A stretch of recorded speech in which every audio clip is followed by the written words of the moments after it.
he encountered major difficulties like this, he had trouble adapting to it.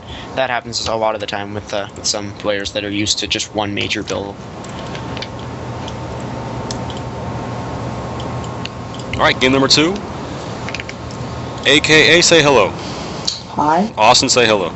Hello, everybody. Awesome. So, AKA, just to inquire, what race do you play? Zerg. As your Okay, so you're a Zerg player, so you have that's a pretty good duo. I play Protoss, so we know this matchup from both sides. All right, real quick, Austin, what's the build you're going to do on this map?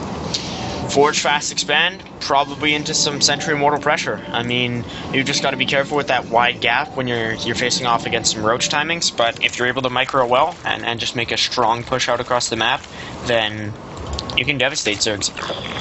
Especially with the multiple attack paths into the third base, because you can sweep around, or you can kind of go in from the natural ramp, eliminate the third, and then come to the natural. A lot of players like to go for the more sweep around kind of push. AKA, what build you're going? I won't go Mass Roach, but if he went Colossus, I would transition to Aspire. Just really, and I like beat Protoss a lot, so I just use any build really, and it works. Awesome. But All right. mostly that one. So. Let's do Austin take top, AKA take bottom. Alright, so at the top right of WCS Daybreak, we have our Protoss player down 1-0 in this series. He is DMTNT. He's Red Protoss. And DMT is going against in the bottom left hand corner, VorGirl. She is up currently 1-0. I mean, I have to agree with your roach time, your mass roach idea, and plus it kind of works well. Yeah, go ahead. Sorry. All right. Oh, it kind of works well for the Zerg player because roach speed requires that layer upgrade, and so they can just throw down a spire while they're also getting the roach speed. So it just kind of all comes together for them. Yeah, that's the strategy I mostly do against Protoss. DMT's Forge Fast Expand really hugging the ramp from the main. I'm not sure whether he really likes to have these enclosed expansions. I mean, I like to push my buildings out just a tiny bit more so that I can, when you're moving your army around, especially if dealing with any sort of harassment, it kind of gets difficult when you're really bottled up. VorGirl knows the DMT is not up to anything fancy this game, just going for the same opener. We'll have to see whether or not she decides to play as greedy as she did, though, with that many bases. Especially on Daybreak, where once you start getting your fourth, it's cut off from the rest of your bases, and that fifth base is really in the middle of the map. And it's a lot harder to hold in the late game. I was talking about this earlier this week to a couple of my co-casters, and I was saying that, you know, not only do you find mistakes in your own game, but you can find mistakes in your opponent's game when you're in game, you know? So sometimes if you see a building misplaced, like, you can tell. Like, it's funny how, like, you can, you know, look at a opponent's building placement and say, wait a second, that doesn't look right, you know, or something like that. Yeah. Absolutely, and just a side note in terms of brackets, STN, a Zerg player, moved on to the semifinals, so the winner of this match will face a Zerg. See, like, right there, well, yeah, he's probably going to block that off with the Zealot, but, you know, Zerglings can get through where that pro is. We've got a lot of PVZs tonight. All 4 of the quarterfinals were PVZs. Yeah, just 2 Terrans, really. Yeah, I think only 2 Terrans checked in tonight, so... Yeah, most of them got knocked out in the earlier part of the tournament. That's why we'll see a bunch of ZVZs or maybe a PVZ finals, because we've got 1 Protoss semifinalist and 1 Zerg semifinalist. Well, I'm already going to predict that 5-year-old makes it to the final, so I think we're going to have a Protoss in the final regardless, unless he's playing Zerg tonight. Yeah, I believe he's playing Protoss. I mean, I saw that on his little profile, but I don't know if that changes, depending. I mean, we'll have to see. But DMT is getting his Nexus again a little bit late. His probe was blocked from building the cannon because the Zealot on hold position. But if we look at VorGirl, she has excellent map control at this point. I mean, both Zelnaga towers, 3 bases. It seems like DMT is just kind of he's bottling himself up.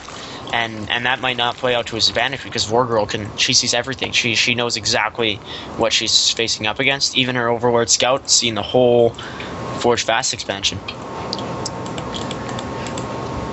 And so at this point, I've got to say that VorGirl is the favorite. I'm welcome to any sort of surprise from DMT. I think he just needs to catch her off guard and punish her for droning so hard and not making too many military units.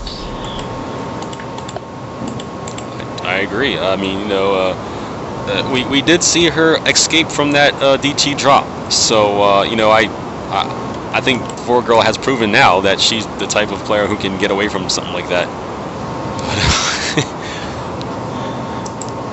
I mean, maybe she can play an HTW style like we saw last night with the how she deals with aggression. I mean, HTW, I was watching some of those VODs this morning, and he just made it look seamless to deal with aggression, and we'll have to see whether or not VorGirl can do the same. Look at that, 13 drones at a time there in double Evo. So, such an economic advantage at this point with 50 drones to 28 probes. Yep, 1,200 to 1,000 about in actually 1,400 to about 1,000 in income. And look at the worker count here, 4834 according to Control A. According to I, it's 4832.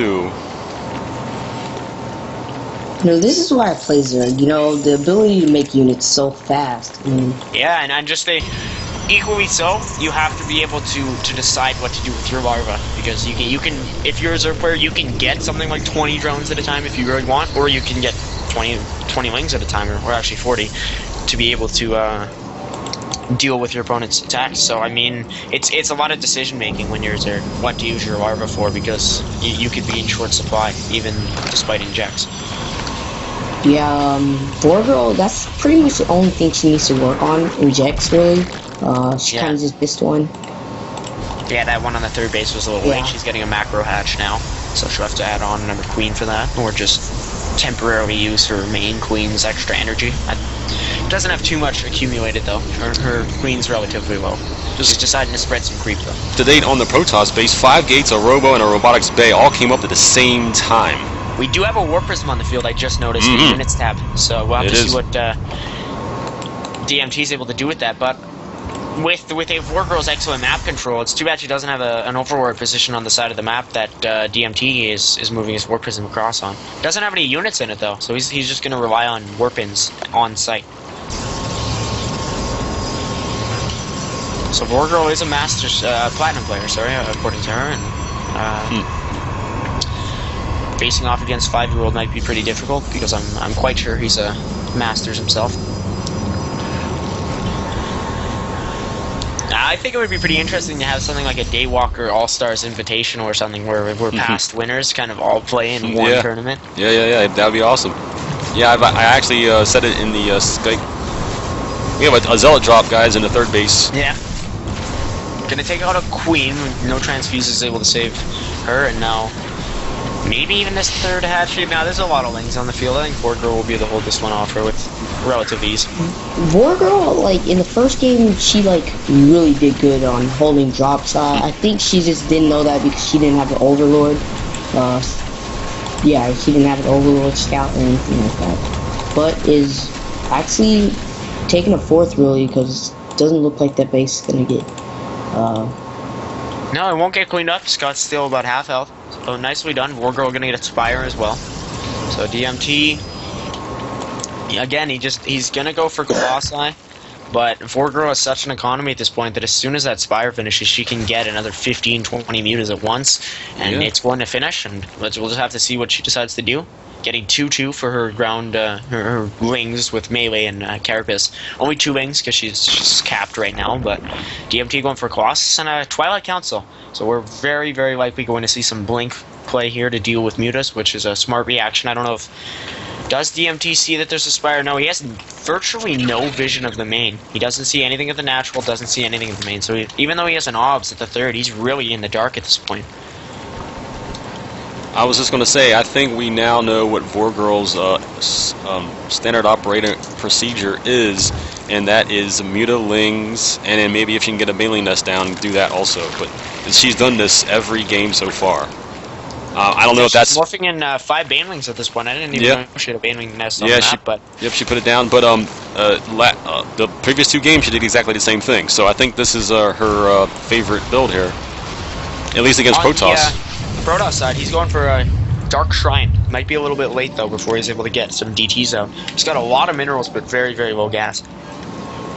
Yep, has the Twilight Council, but did not research anything from it, and now researches charge from the Dark Shrine, or I'm sorry, from the Twilight Council. I mean, playing against Mutas, you should be getting Blink, but I see his point because he has so many minerals. He might want to upgrade the units he's going to be investing most in.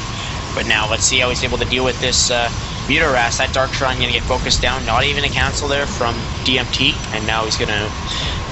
His probes are going to be besieged. Looks like VorGirl killing a lot here. Yep, 7 already. She can even take on those stocks she wants to at the cost of some mutas, but she has such a large flock. Yeah, in that attack, 7 workers were killed for VorGirl. DMTNT had 6 already in those drops that he was doing.